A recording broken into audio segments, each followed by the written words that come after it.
Morning Nigel, it's back on your car this morning.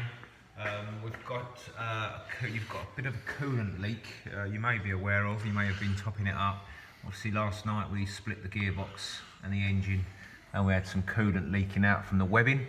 I put it under pressure this morning, pressure tested this morning, and what I've found is, I don't know if you can see, this hose that runs around here is not the correct hose. It looks like, I'm not really sure where it's from, but it's the incorrect diameter hose, and that goes down onto the top of this oil cooler, which looks like it's been recently or at some point replaced. And what it's doing, it's filling up,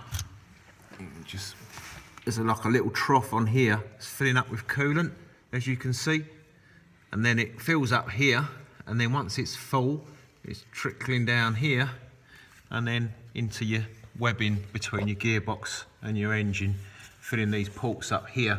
It's also running down the bottom of your flywheel, between your clutch and your flywheel, so it could possibly be damaging your flywheel and possibly your clutch if it's left as it is. Looks like it's had a new clutch fitted, doesn't it? Yeah.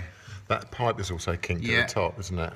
This one here, this is the oil air separator, and you can see this pipe here also looks to me like the incorrect diameter, or either that or it's swollen, which means it could potentially be contaminated, but that is obviously kinked there, so it's not working fully as it should. I believe that's a coolant pipe, and like I say, you can see that kink there, so that needs ideally rectifying while we've got it stripped, but obviously this is all extra time to get involved with doing all of that, and we need to price up get the correct hose. That hose runs from the oil cooler round across to the front or back of the engine, as it were, to the coolant reservoir, and you can clearly see at the reservoir that it's the incorrect hose because it's got no Porsche markings on it.